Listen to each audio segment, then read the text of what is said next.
Man cilvēki bieži vaicā, kādu privātu māju labāk būvēt, vai varbūt labāk pirkt nekā būvēt, un cik maksā. Tāpēc priekš šīm sērijām es centos sameklēt privātu māju būvniekus, attīstītājus un pārdevējus, kas var atbildēt uz šiem jautājumiem. Šobrīd vispieprasītākās mājas ir ap 100 līdz 120 metru platībā, tāpēc uzsvaru likšu tieši šādām platībām.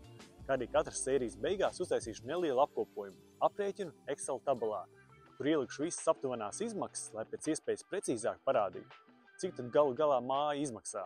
Un esiet vērīgi, jo katras sērijas beigās būs jautājums, uz kuru atbildot pareizi, būs iespējams vinēt Akropolis dāvanu kartes 30 eiro vērtībā. Šodien mēs dosimies uz Iecevu, kur apskatīsim moduļu mājas no Boart.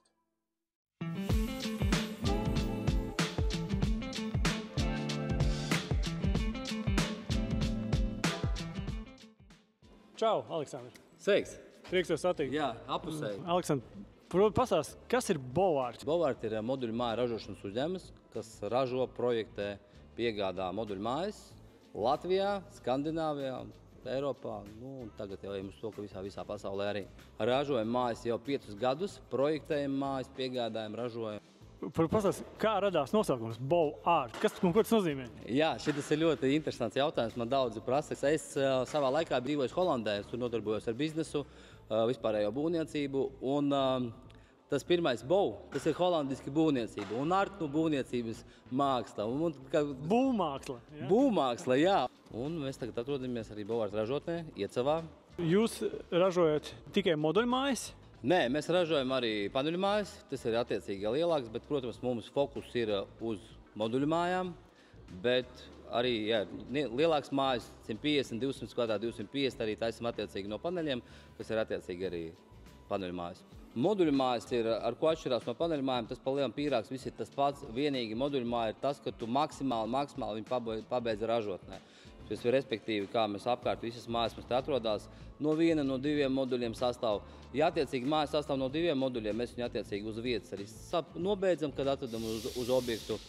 Un ar to arī atšķirās. Ar paneļu mājas ir vienkārši, ko mēs vairāk jau objektā uz vietas. Tur uztaisīt grīdas elementi, sienas elementi, jumta elementi, ko mēs visu liekam uz vietas. Ar moduļu māju ir tas, ka tu maksimāli visu pabeidz ražotnē.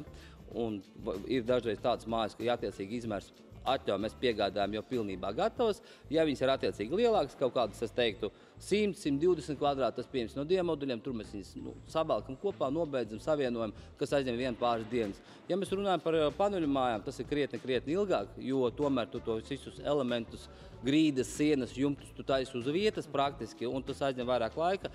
Un tagad arī tie cilvēki, arī tie klienti potenciāli gan Latvijā, gan ārzemēs visi negrib, lai tur ļoti ilgstoši notiek tas būvniecība uz viņu zemes, un attiecīgi tāpēc dotajā brīdī moduļu mājas noteikti arī ir populārāk, ātrāk un es arī pieteiktu kvalitatīvāk, jo tu maksimāli mazāk laika pavadi zem klājas debesis. Ja es gribu sev 100 līdz 120 metriem privātu māju ar 3 guļamistabām, vai jums arī ir tādi moduļu māju projekti? Protams, jā, ir, un tie arī moduļi, 2 moduļi, kas ir attiecīgi, mēs nobeidzam maksimāli viņus šeit cehā, pēc tam objektā uz vietas savienojam, respektīvi šitāda māja 110, 120, 130 kvadrāti, respektīvi aizņem mums 3–4 dienas, lai nobeigtu. Mēs maksimāli uztaisim viņu cehā, un tad jau pēc 3–4 dienām visus nobeidzam darbus un uzreiz var vākties iekšā un dzīvot. Cik ilgi notiek uzbūvēšana tādas mājas?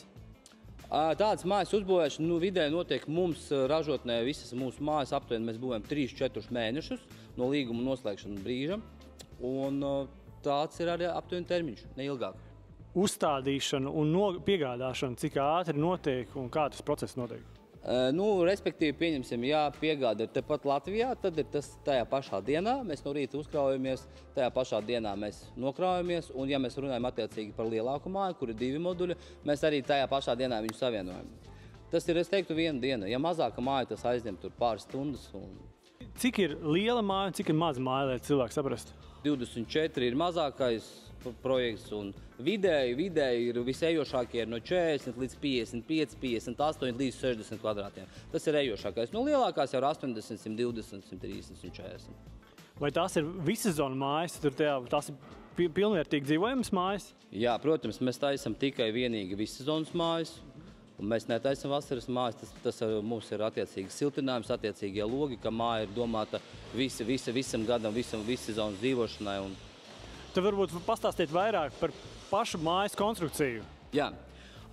Pati mājas konstrukciju mēs taisam no kalibrēta evalēta C24. Kas tas tāds ir? C24 ir kokmateriāls, brusas. C24 nozīmē koka stiprums un mitrums. Tas ir speciāli karkasiem, domāju, ka C24 viņam ir attiecīgs jābūt ir zīmogam, izcelsmei, un mitrums nedrīkst pārsniegt vairāk kā 18%, un tas pats arī stiprums. Tas arī ļoti, ļoti svarīgi. Tāpēc viss karkas mums tiek taisīts no 45-195 C24. Jumts tiek taisīts no 45-245. Nu, un siltinājumu mēs liekam attiecīgi, mums ir siltinājums grīdā, sienās ir 20 cm, kas ir akmens vata rockwool, un griestos ir 25 cm. Logi mēs izmantojam 7 kameru, 3 stiklus reha logus, kas arī attiecīgi ļoti kvalitatīvi, ļoti labi. Gan PVC, gan alumīnija, bet pārsvarā PVC, jo šitie logi ļoti kvalitatīvi un diezgan labi.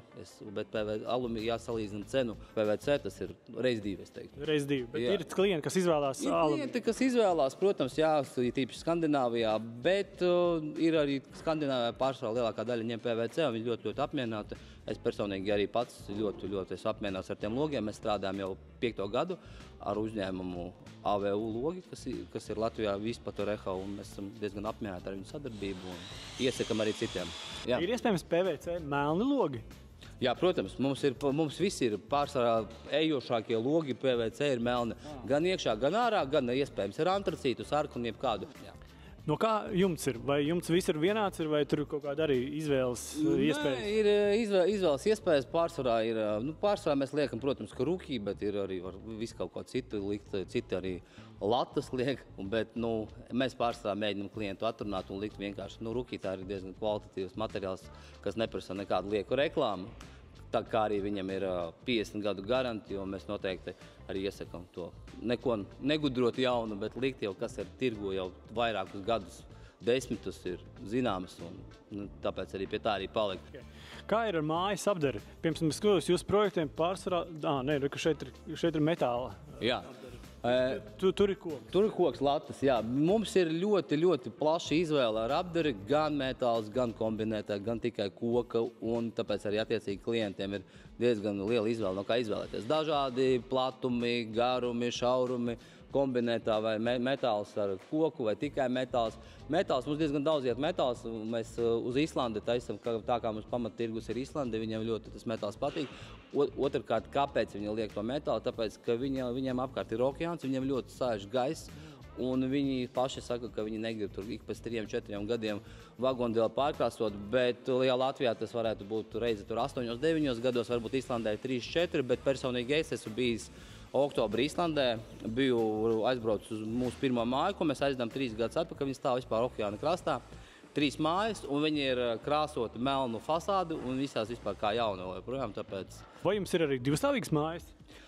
Mums ir divstāvīgas mājas, bet tās mēs taisam no paneļiem, bet pēdējos 2 gadus, pat 3, mēs vairāk spiežam uz vienstāvu mājām, un pagaidām pat 2 īsti neizskatām. Tā baigi, jo mums pietiekoši dotajā brīdī darba ir ar to, ko mēs darām, uz ko mēs fokusējamies, bet dotajā brīdī attiecīgi arī izstrādājam projektu Islandē, kas sastāvēs no 5 moduļiem, 6, 5, un viņš arī būs divstāvīgs. Paneļi moduļi viens uz otru būs kaut kā tā. Kāda ir lielākā platība, ko jūs esat taisījuši privātu mājai? Lielākā platība, ko esam taisījuši privātu mājai, ir 190 kvadrāti. Tā bija paneļa māja? Tā bija paneļa māja, jā. Tā bija paneļa māja. Un moduļu māja lielākā? Moduļu māja lielākā ir, es teiktu, 120 kvadrāti no 2 moduļiem, kas sastāvēja. Pastāstiet par starpsienu pīrāgu. Starpsienas mēs taisam no 45-95 brusām. Tas pats tur liekam 100 vati. OSB abās pusēs, dēļ izolācijas, dēļ skaņas un vispār. Un pēc tam uzreiz iet arī apdare. Vai nu reģips, vai nu huntonīts, vai nu farmacels, da jebkāds palēl. Ļoti plaša izvēle arī gan uz iekšējā apdares materiāliem, gan uz vispārējā. Kurš māju projekts ir vispopulārākais? Vispopulārākais māju projekts, es teiktu, ir Nordic Iceland. Kā arī ļoti populārs Selfos projekts ir. Ir tādi 3-4 tipveida projekti, ko mums ļoti, un Floro, kas sastāv no 2 moduļiem, kas mums arī ir attiecīgi ražotnē. Tipveida projekti kopā mums ir, es teiktu, kaut kādi 18 projekti, bet mēs jebkuru tipveida projektu varam pamainīt pēc klienta vēlmēm, ja mēs māju attiecīgi varam paplašināt, pagarināt, augstāk uztaisīt telpu izkārtojumu plānu, logu plānu, da jebko pa lielam. Pastāsti, Aleksandr, kādi visbiežāk izmantotie pamati? Visbiežāk izmantojamie pamati moduļu mājām Latvijā pārsvarā cilvēki izmanto skrūpāļus. Diezgan ātri, krietni lētāk nekā plātne vai lentveida pamati.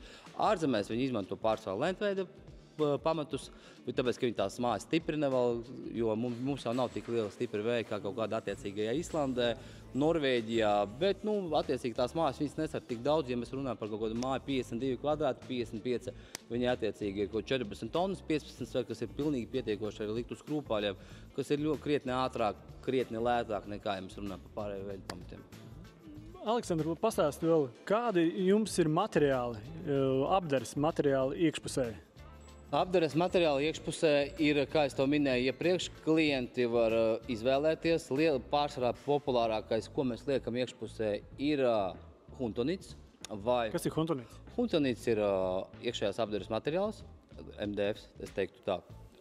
Tas Latvijā ražots? Nē, huntonīts tas ir skandināvu produkts, kas ir respektīvi, ja es nemaldos, Somijā vai Norvēģijā ražots, un tas ir ļoti populārs Skandināviem viņš ir. Protams, reģipsis, farmacels, vagondēli daudz viņiem. Kas ir farmacels? Farmacels ir uz reģipšu bāzes taisīts materiāls, kurš ļoti līdzīgs reģipsim, tikai krietni izturīgāks un tā tālāk. Reģips, es domāju, ka visi zina, kas ir reģips. Jā. Pateici. Jā. Vagondēlis ir koka apdare arī ļoti populāri. Mēs arī liekam diezgan daudz akustiskos paneļus, kas ir filts un arī tur mākslīgais koks uztaisīts. Ļoti labi izstāstā parādījuši vienā no mūsu mājām. Un viņš arī skaņas izolāciju kaut kādu dod.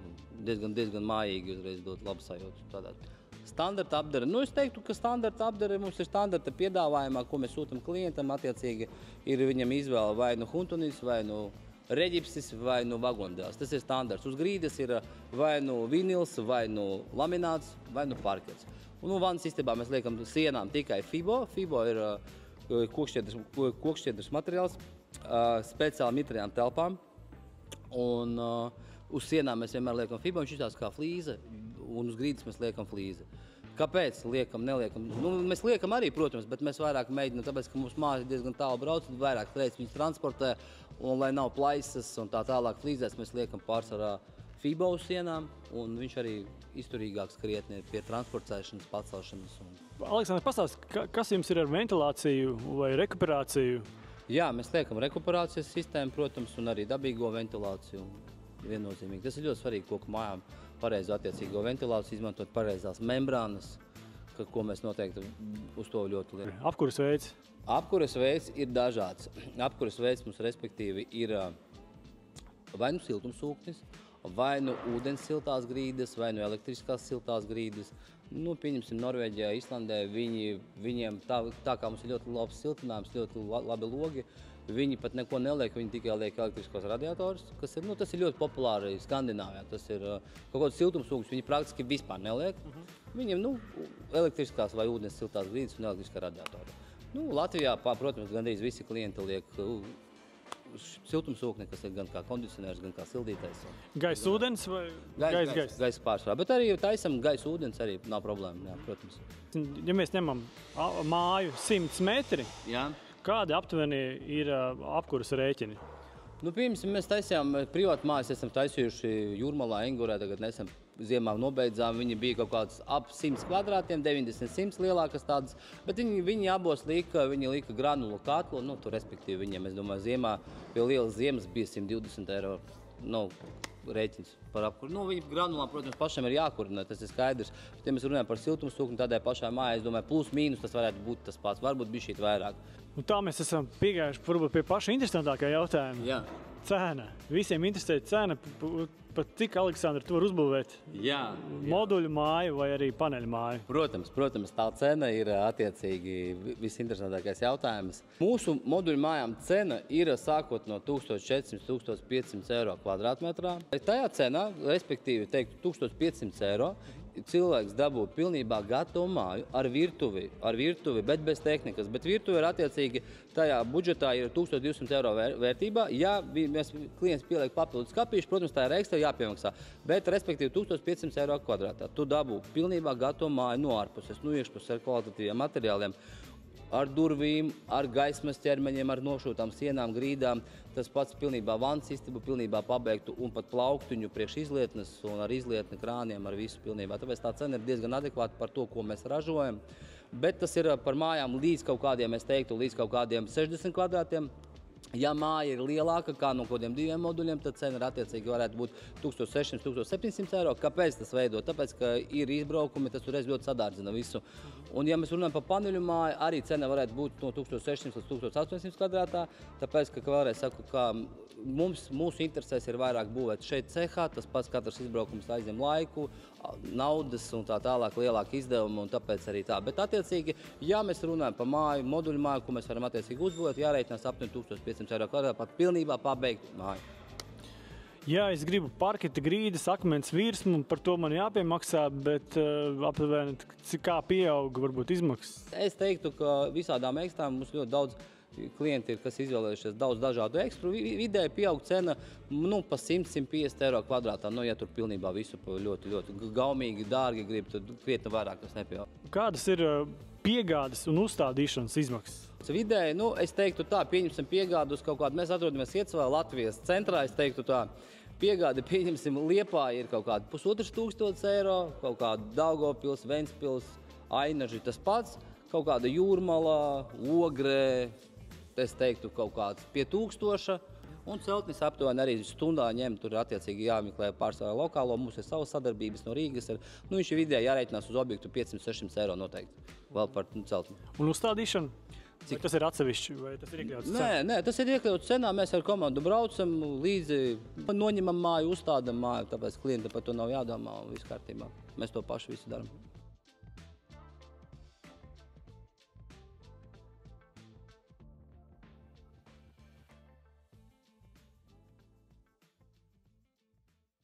Tā, mēs esam apskatījuši moduļu mājas no Bavārta, esam paciemojušies pie Aleksandra Iecavā, un tagad mums vajag saprast, ja mēs pie Aleksandra pasūtam tādu māju, cik mums varētu būt kopējās izmaksas pēc zemes, visu komunikāciju un labiekārtošanas kopā, cik tas varētu sanākt.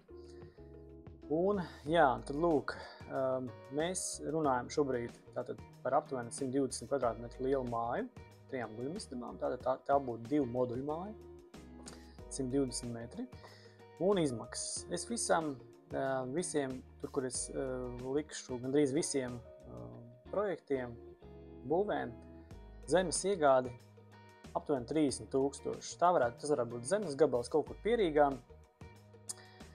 Jā, un Bavārā tātad tur mums vajag sagatavot zemes gabalu, sagatavot pamatus, tātad tie būs skrūpāļi. Uz tādu māju tie varētu būt kaut kādi 4000, komunikācijas, septiķi, ūdeņas, elektrības, tur es liku kopējas izmaksas ap 10 000, tad es ieliku teritorijas labiekārtošanu ap 5000. Aleksandra gadījumā transporta izdevumi varētu būt kaut kur 200. Pati māja, tātad pēc Aleksandra vārdiem sākot, tāda lielā māja būs no 1600 eiro, bet tas jāskaita vēl klāt PVNs ir, tad tā kvadrātmetras cena sanāk 1936 un reiz 120 metri. Bet, protams, kas ir pozitīvi, ka tā māja jau nāk tātad ar iekšēju apdari, jau ar virtuvi, ar sanmazgliem. Apdarē mēs neko šeit neliekam. Apkuri gan mums vajadzēs, te es ieliku siltumsūdens gaisa ūdens pa 8000.